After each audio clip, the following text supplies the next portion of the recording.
Eu sei que eu deveria ter feito uma sequência de vídeos de emojis, porque eu falei que eu ia fazer, nananã, mas a vida não é assim. A vida obriga a gente a fazer outras coisas.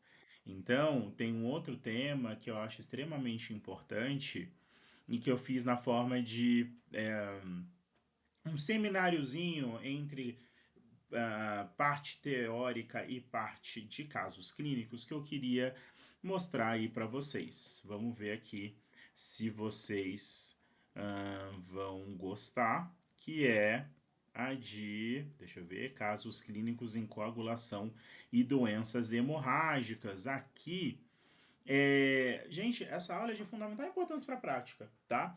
Eu uso isso o tempo inteiro e não é só como hematologista, não. Como emergencista intensivista, eu também uso bastante, tá? Então, alguns casos clínicos que eu vou trazer aqui para vocês remontam muito isso, tá? Então, vamos lá. Quando a gente está falando em coagulação, a gente está falando num mecanismo de contenção fisiológica de sangramento. Como assim? Eu não posso, mediante um determinado trauma, uma determinada injúria, promover a coagulação de todo o organismo. Eu preciso que haja uma contenção de sangramento naquele local específico onde se teve a lesão e que esse mecanismo seja mais focado naquele local. E a gente vai entender por que, que isso é importante aí nos próximos vídeos. Eu tento seguir uma sequência, mas eu não consigo, tá? Então, vamos seguir. Toda vez que você tem uma lesão inicial, né? Aqui você tem, por exemplo, um mecanismo de uma injúria endotelial, por exemplo, um trauma mesmo, mais importante, o que, que vai acontecer? Você vai ter esse endotélio sendo comprometido, e aí você tem uma vasoconstrição reflexa inicial. Secundária a essa vasoconstrição reflexa inicial, a gente tem o que a gente chama de um mecanismo de hemostasia primária. E você pode colocar na sua cabeça e traduzir isso como alteração plaquetária para contenção de sangramento. A gente tem uns mecanismos que vão aderir à plaqueta e percebam que abaixo, aqui na matriz subendotelial, nesse endotélio que foi retirado aqui por conta da lesão, você vai ter a exposição do chamado fator de von Willebrand.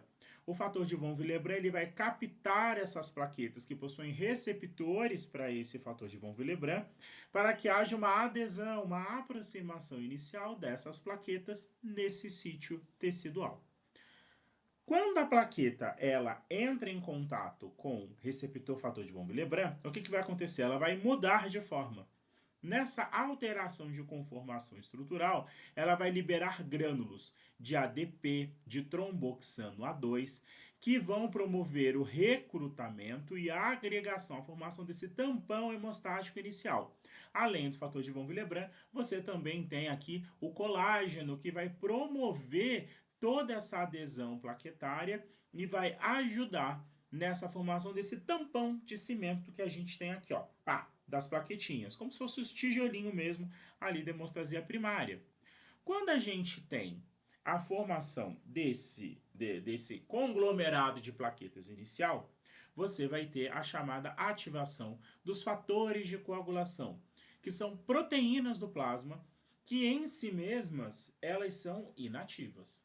Uma vez que haja uma ativação inicial, elas vão ativar uma cascata de coagulação, uma cascata de ativação de enzimas que vão ajudar a criar como se fosse uma argamassa nessas plaquetas para uma contenção de sangramento mais importante.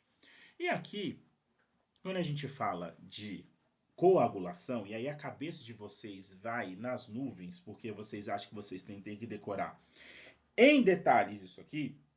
E na verdade, qual o conceito? Percebam, de novo, dano vascular. Aqui a gente tem a exposição de uma proteína subendotelial chamada fator tecidual.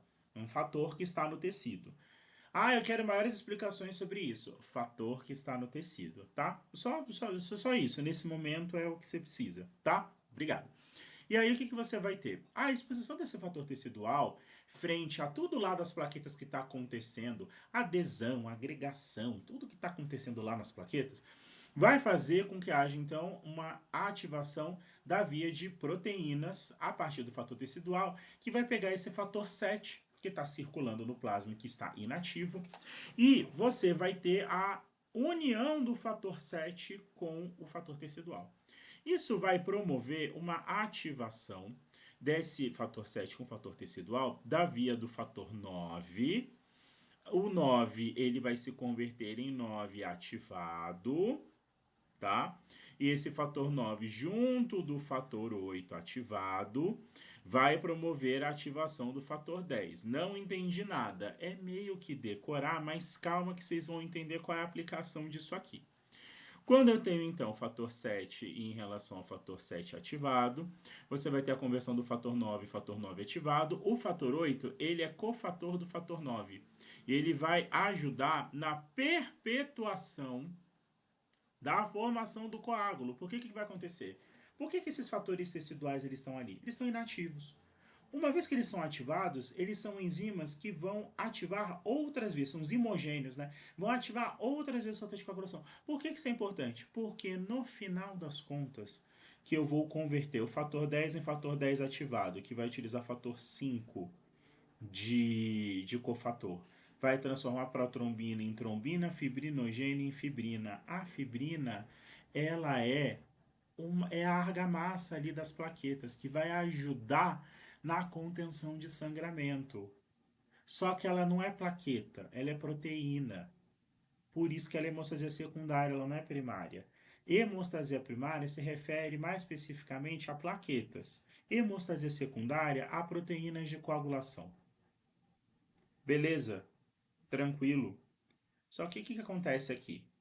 Existem outros fatores de coagulação que não têm uma suma importância, né, para a ativação e formação de fibrina no local, e a gente, no laboratório, a gente não consegue reproduzir isso aqui em vivo, igualzinho. A gente divide isso. A gente divide em via extrínseca e via intrínseca da coagulação. Porque eu não tenho como reproduzir um dano vascular com exposição de fator tecidual com a ativação de vários fatores de coagulação ao mesmo tempo. O que eu consigo fazer? Eu consigo reproduzir dentro do tubo de ensaio a ativação de alguns fatores de coagulação e de outros fatores de coagulação, que são diferentes. Quando eu estou avaliando a via extrínseca, eu jogo um fator tecidual símile que eu compro, tá, do kit do laboratório, e eu vou colocar o sangue do paciente ali. O sangue do paciente, em teoria, tem fatores de coagulação, não tem? Então o que ele vai fazer? Ele vai pegar essa via do fator tecidual que eu coloquei para vocês aqui, ó. Deixa eu mostrar aqui do ponteirinho. Que tá aqui, ó. Vou jogar nesse kit, tem fator 7. Esse fator 7 vai acoplar com a via do fator tecidual e vai ativar o fator 10 em fator 10A. Percebam que em vivo eu já ativo o fator 9 de maneira direta, mas eu não tenho como fazer isso no exame laboratorial. O kit aqui só tem o fator 7, não tem o fator 9. Vou ativar o fator 10 e o fator 10 ativado, que vai utilizar o fator 5 ativado de cofator, tudo isso no plasma do paciente. A única coisa que eu coloquei aqui foi fator tecidual, que vai ativar a via que a gente chama de extrínseca da coagulação. Ela é extrínseca quando ela está fora do vaso sanguíneo, ela está lá embaixo na matriz subendotelial, grosseiramente falando. E aí vai ativar protrombina em trombina, fibrinogênio em fibrina. A via intrínseca, eu vou usar superfícies de carga negativa, por exemplo, pérolas de vidro, aqui como coloca o Robbins.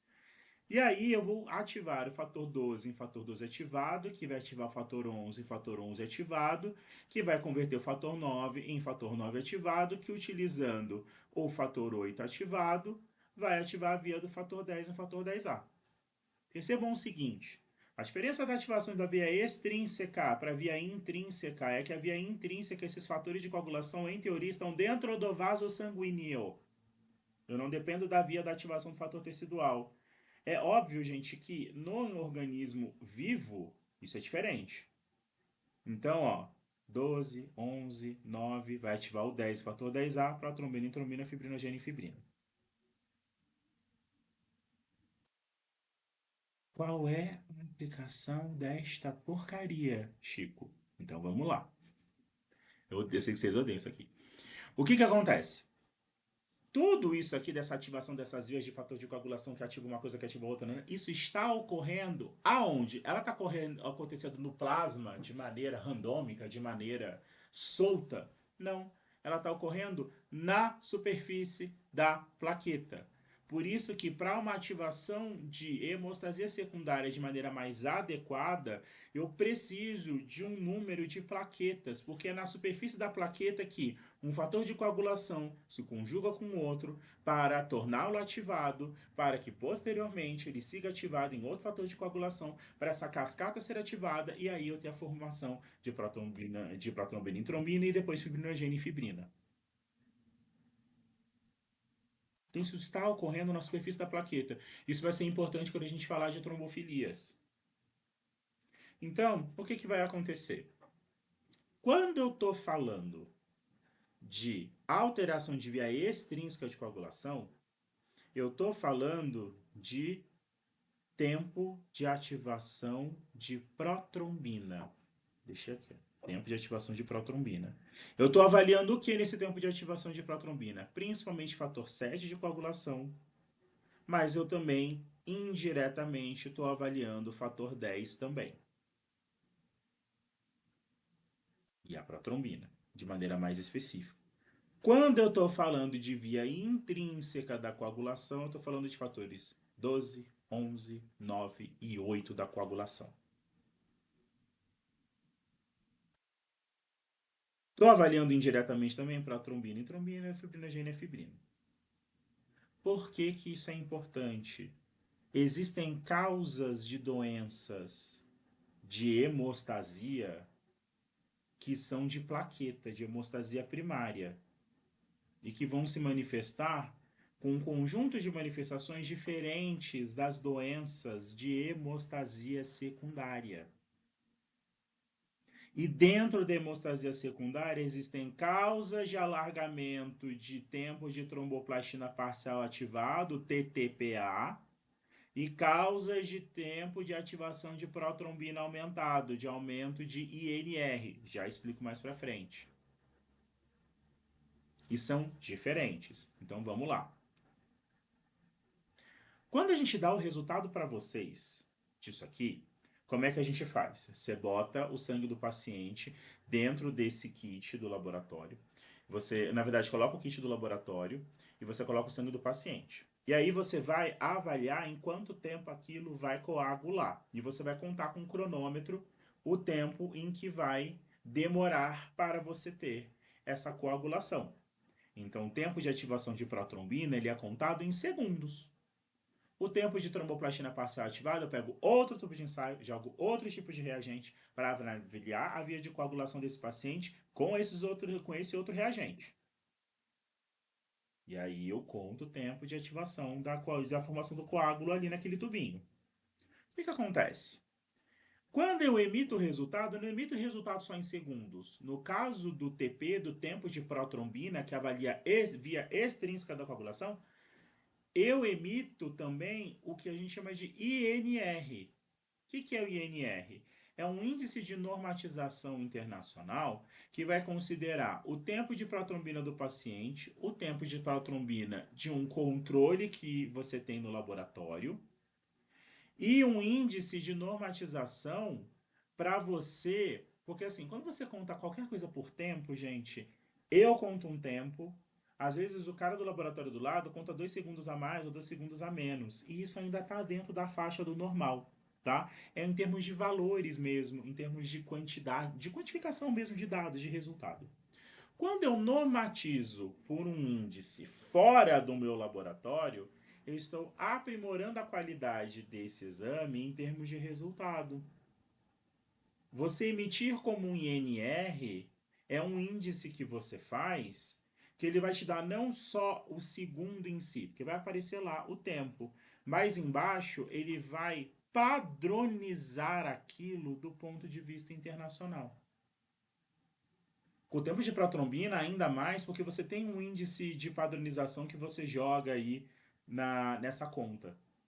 O tempo de tromboplastina parcial ativado, ele não tem esse índice, não. Ele te dá também, que é o R, né? O tempo de tromboplastina parcial ativado, você vai fazer uma relação entre o TTPA que você fez do paciente em relação ao TTPA de um controle.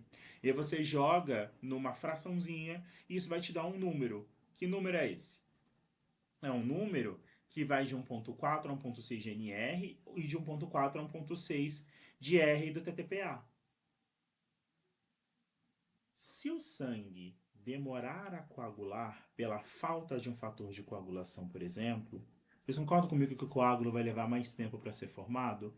Se o coágulo levar mais tempo para ser formado, esse tempo vai aumentar. Se esse tempo vai aumentar, a hora que eu colocar isso no índice vai estar maior que 1.4 ou 1.6. Isso sugere uma tendência de sangramento. O sangue fica mais fino, com menos coágulo. O TTPA, você vai avaliar também a mesma coisa, só que com diferentes fatores de coagulação que eu estou avaliando a partir dos reagentes que eu pus ali no kit. O sangue fica mais fino, ele fica mais aumentado, tendência de sangramento. Por exemplo, quando eu tenho um TTPA, ontem estava de plantão, o paciente tinha acabado de dialisar. E nos filtros e na diálise ali no catéter, você usa um pouco de heparina para não deixar o sangue coagular dentro do catéter. O que acontece? A heparina, ela é uma inibidora de via intrínseca da coagulação. Ela inibe fator 12, fator 11, fator 9, fator 10 de coagulação. Ela não inibe fator 7. Então, como é que vai ser esse paciente? Ele está sangrando por tudo que é lugar. Só que o TTPA, o tempo de tromboplastina parcial ativado, o R dele estava incoagulável, não formava coágulo. Com um tempo de ativação de protrombina, INR, de 1.2, 1.3, que ainda está na faixa do normal. Ou seja, a via intrínseca não forma coágulo porque não tem esses reagentes, mas a via extrínseca tem. São doenças de hemostasia secundária? São consequências de alterações de hemostasia secundária? São. Mas as causas são diferentes. Por exemplo, na varfarina, eu tenho uma inibição de vitamina K como mecanismo de ação. A vitamina K, ela promove a gama-carboxilação dos fatores 2, 7, 9 e 10. O 9 e o 10 é mais da via intrínseca do que da extrínseca. Na verdade, o 9 é da intrínseca, o 10 é da via comum. Por que você está dizendo que a varfarina ela vai alterar mais NR do que TTPA? Ela vai alterar mais NR do que TTPA, ela vai ativar, ela vai inibir mais a via do tempo de ativação de protrombina, por quê? Porque ela inibe fator 7. E eu tenho um alargamento maior do NR do que do TTPA. De maneira mais importante, até porque o fator 7 tem uma maior quantidade no plasma, nananã. Então, o que acontece aqui? Via intrínseca, por exemplo, outros, hemofilia A e B. O que é hemofilia? Eu tenho deficiência, no caso da hemofilia A, de fator 8 de coagulação, que é o perpetuador da formação de coágulo aqui a partir da protrombina, do fibrinogênio. E a hemofilia B, que é a deficiência de fator 9. Belezinha? A gente vai aplicar isso daqui a pouco, juro. Lembrar que a partir da deposição, da formação dessa fibrina, seja pela via intrínseca ou pela via extrínseca da coagulação, o que é importante vocês saberem? Lembra que eu falei que o sítio de coagulação, o sítio de contenção de sangramento, ele tem que ser limitado ao local onde teve o trauma? Isso é importante. Por que isso é importante? Porque se eu tiver a ativação desses imogênios, ou seja, dessas enzimas que vão ativar coisas inativas e transformar em ativas, eu vou perpetuando a coagulação, perpetuo, perpetuo, perpetuo, perpetuo, até formar um trombo, e esse trombo ele pode se deslocar e formar um êmbolo. Eu estou indo de uma maneira excessiva do ponto de vista de coagulação. Por isso que existem os anticoagulantes endógenos. Aqui são só alguns que vão fazer o quê? Que vão bloquear a cascata de coagulação a partir de um determinado valor, a partir de uma determinada intensidade, a partir de uma determinada localização, em que você vai ter a contenção daquele processo trombótico. daquele processo de coagulação. Mais do que isso, eu não tenho como seguir um processo fisiológico de coagulação. E aí, você vai degradar esse excesso de coágulo. Não é nem o excesso, é porque depois que você teve a contenção de sangramento, esse coágulo tem que ser desfeito. E aí eu tenho a liberação tem o processo que a gente chama de fibrinólise, em que eu aumento o dedímero, eu aumento de produtos de degradação de fibrinogênio, porque eu vou cortar essa rede de coagulação aí. Então vamos para esse primeiro exemplo. Paciente em choque séptico de foco pulmonar evolui após hemodiálise com hemorragias cutâneo mucosas, além de sangramento em topografia de acesso venoso centrais. Colhido exames: HB de 7, HT de 21%, anemia, um leuco de 20 mil com desvio à esquerda e plaquetas de 150 mil. A princípio, o valor de plaqueta no limite inferior do normal, mas ainda normal. INR de 1,4 e TTPA incoagulável. Perceba, ele acabou de fazer diálise e está com sangramento aqui difuso. Qual das alternativas abaixo traz a hipótese mais provável? Hemofilias A e B, gente, hemofilias A e B, quando você tem as formas graves de doença, elas acontecem com hemorragias de alguns sítios específicos desde a infância. Aqui na questão não é falado em momento nenhum sobre sangramentos durante a infância. Intoxicação por heparina. Heparina inativa via vários fatores da via intrínseca de coagulação. Quem que avalia a via intrínseca de coagulação? O tempo de tromboplastina parcial ativado. Está incoagulável? Está incoagulável. O que isso quer dizer? Que essa parte do sangue está fina. Se ela está fina é porque não tem fatores de coagulação da via intrínseca. Quem inibe via intrínseca? Heparina. INR, ó, tá praticamente normal, tá ali 1,4 a 1,6. Se ele está normal, tem fator 7 ali. Se tem fator 7 ali, o que, que isso quer dizer? Não está tendo intoxicação por varfarina. Está normal NR. O TTPA que está incoagulável. Resposta à letra C. Paciente em tratamento de TEP maciço. Normalmente, quando você tem um fenômeno tromboembólico, a gente dá anticoagulante para você inibir algumas vias de formação de coágulo. Está em uso de varfarina, que inibe os fatores 2, 7, 9 e 10. Se quiser decorar 2 mais 7, 9 mais 1, 10, pode gravar. Que são as vias de vitamina dependentes da vitamina K. Se apresentando com sangramento importante de topografia uterina, com queda de 2 pontos de hemoglobina em relação ao basal e hipotensão. O que, que é isso aqui? Qual a definição essa aqui do queda de 2 pontos de hemoglobina em relação ao basal e hipotensão? Hemorragia hemodinamicamente significativa. Ou seja, ó, INR de 10, TTPA de 2.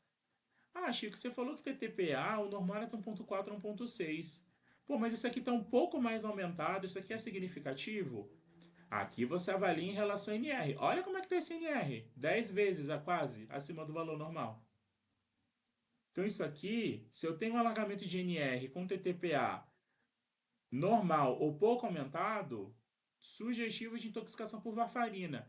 Percebam, se a varfarina é uma medicação que inibe a vitamina K, eu tenho que repor vitamina K para esse paciente. Beleza, qual é a questão? Queda de 2 pontos de hemoglobina em relação ao basal e hipotensão. Eu não posso dar vitamina K que vai levar 12 horas para fazer efeito. Aqui eu tenho que dar plasma fresco congelado para essa paciente. Então, principal hipótese diagnóstica: intoxicação por varfarina.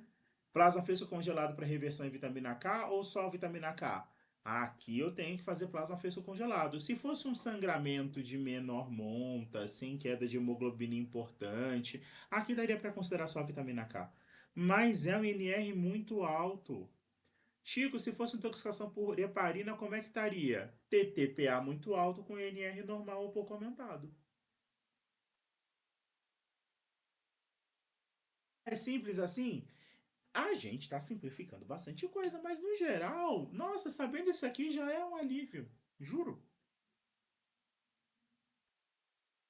Paciente de 6 meses de vida se apresentando com hemorragias graves na topografia articular, interna por hemorragia de ilho-pessoas em choque hemorrágico.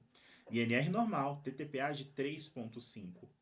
Mãe refere que irmão de sexo masculino possui sangramentos graves com hemartrose de repetição e tem 30 anos, já com artrose de joelhos, cotovelos e tornozelos.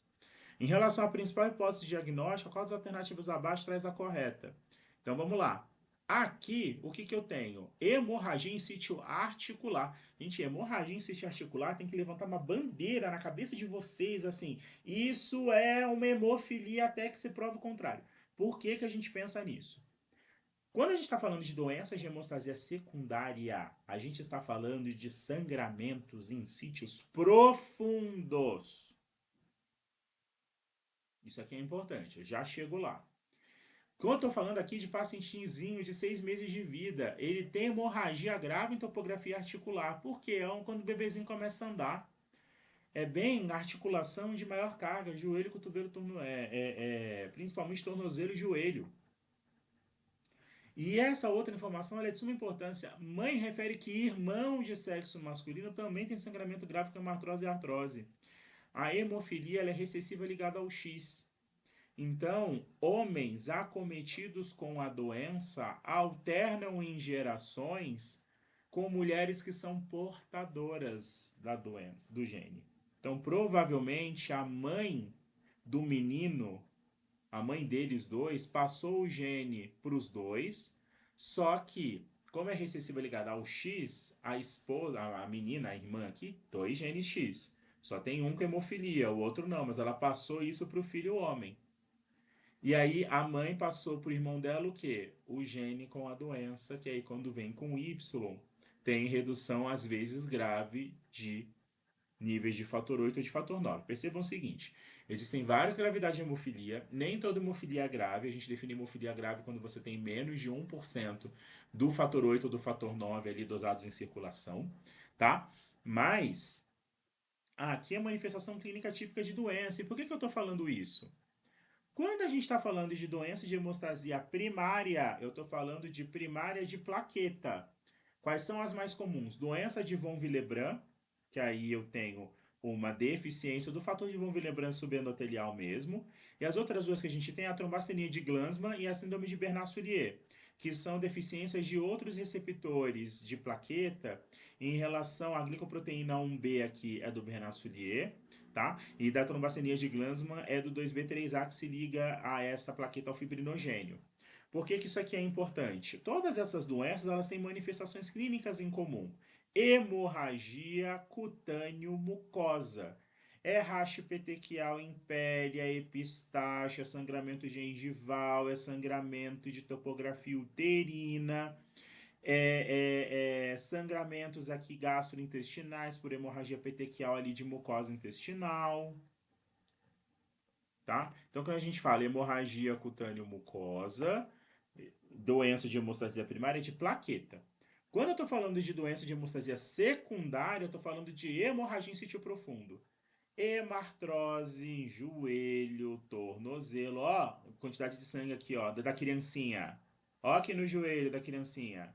Hemorragia de ilho, pessoas. Sangra ao redor do ilho pessoas mesmo, gente. São sangramentos graves. E o ilho pessoas acumula muito sangue, tá? O paciente pode fazer choque hemorrágico na infância quando você tem deficiências graves.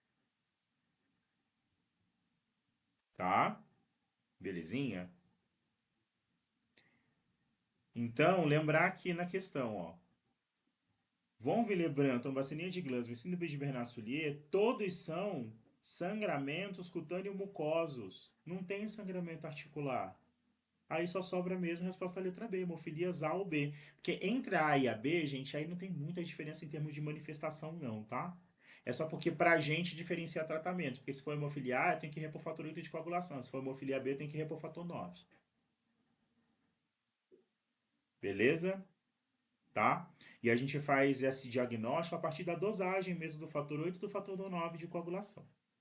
Beleza? A gente até determina a gravidade nesse sentido. Paciente em trauma moto versus antiparo, se apresentando com anemia, taquicardia, hipotensão, alargamento de NR, plaquetopenia e dedímero elevado, além de leucocitose com desvio à esquerda. Nesse contexto, qual das alternativas abaixo traz a principal hipótese diagnóstica para o caso? Então, eu tenho aqui um paciente com politrauma, ele está anêmico, taquicárdico e hipotenso. Aqui, gente, qual é a principal causa de choque num paciente em politrauma? Choque hemorrágico, por sangramento. O sangramento nada mais é do que o resultado de uma lesão tecidual endotelial extensa. Então, eu tenho ali exposição de fatores de von Willebrand em colágeno, adere plaqueta, altera a conformação estrutural da plaqueta, libera enzima de dentro da plaqueta. Enzima não, substâncias de dentro da plaqueta para fazer agregação plaquetária. Depois você tem a ativação, essa plaqueta em si e a exposição do fator tecidual vão fazer com que haja ativação de via de coagulação, via extrínseca com fator 7, via intrínseca com 11, o 9, o 8, para ativar a via comum do fator 10, ativando via comum do fator 10, protrombina, trombina, fibrinogênio e fibrina. E aí, o que vai acontecer? Formou o coágulo. Foi suficiente? Não foi suficiente. O trauma foi muito intenso. Aí vai formando coágulo, vai formando coágulo, vai ativando coágulo e beleza, e vai ativando coágulo. E não melhora porque a lesão foi muito intensa e extensa. E vai formando coágulo, e não vai formando coágulo, melhora, vai formando coágulo e não resolve. Aí vai consumindo plaqueta. Por que tem plaquetopenia? Porque vai consumindo plaqueta. Plaqueta, gente, não é recurso infinito que a gente tem, não, tá? Consome. É uma plaquetopenia de consumo. Aliás, você sabe outra coisa que também não é infinita? Fator de coagulação. Fator de coagulação não é infinito, não. Tem uma hora que faz a coagulopatia de consumo. Ora, se eu vou consumindo fator de coagulação, o sangue fica mais fino. Eu vou fazer o exame do laboratório, o que o coagulograma vai dar? Alargamento de NR. Chico, pode dar alargamento de TPA? Pode também. Por que o dedímero está elevado? Lembra que o dedímero é um subproduto aí da degradação do fibrinogênio? Porque percebam o seguinte, eu estou tentando conter o sangramento, mas o corpo também vai ativar vias de anticoagulação para esse coágulo aqui parar de ser excessivamente formado, né? Que tem um mecanismo de coagulação e de anticoagulação ali ocorrendo ao mesmo tempo. O que vai acontecer aqui? Tenho coagulação, anticoagulação, coagulação, anticoagulação, coagulação, anticoagulação. Vou ainda degradar fibrinogênio, aumenta dedímero. Chico, toda vez que tem um TEP ou uma trombose venosa profunda, eu doso o dedímero e ele vem alto. É trombose. Não é. Não é. Não é. Tá? Eu tenho ódio de plantonista que chega. O dedímero tá mais de 10 mil, é trombose. Sai daqui. Então, me irrita assim, no âmago. Por quê? Pode ser um dedímero aumentado em decorrência de sangramento. No contexto de quê? De uma coagulação intravascular disseminada. A coagulação intravascular disseminada, ela decorre de traumas muito importantes, mas pode ocorrer, inclusive, decorrente de sepsis, choque séptico, que pode ocorrer uma ativação excessiva de via de coagulação e plaquetopenia de consumo. Você pode ter decorrente até de leucemia promielocítica aguda, de M3, tá? Que a gente vai falar dela mais para frente. Então, quais são os critérios diagnósticos de uma CIVD? Plaqueta baixa, plaquetopenia. Você ter dedímero aumentado, percebam aumentado e não é trombose, é sangramento. Alargamento de tempo de protrombina. E aqui é mais o alargamento em tempo de acima de quanto é o valor normal que está aumentado. E você tem aí o fibrinogênio. Em geral, na CIVD, o fibrinogênio está consumido.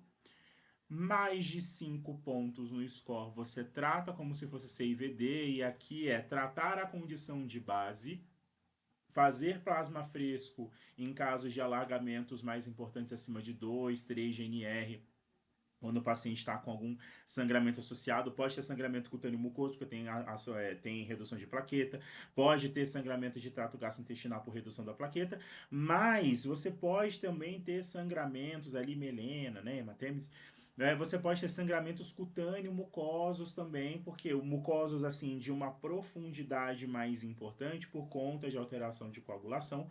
Então, isso vai te determinar várias condutas para ser implementadas. Tem artigo que coloca que tipo, você tem que transfundir plaqueta também abaixo de 20 mil, ou abaixo de 30 mil, ou abaixo de 50 mil. Isso é uma bagunça e isso varia de banco de sangue para banco de sangue, tá? E também depende também da gravidade de sangramento, tá bom? É só para a gente ter essa ideia, mas os critérios são esses. Chico, por que o TTPA, o tempo de ativação de tromboplastina parcial ativado, não é considerado como um critério de CVD? Não sei. Eu imagino que seja por conta dos estudos mostrarem, talvez, uma aproximação do tempo de protrombina em relação a desfecho na CVD do que o TTPA, né? Que é de onde vêm esses estudos de critério diagnóstico, tá? Só para a gente entender aí o contexto, certinho? É difícil, releiam, voltem, assimilem, vai dar certo, tá bom? É dificilzinho mesmo. Se você gostou, curta, compartilhe, democratize conhecimento, blá blá blá. Tem alguma doença que está em dúvida de ter, quer uma procura no consultório? O telefone vai estar aqui embaixo, tá bom? Muito obrigado a todos e até o próximo vídeo.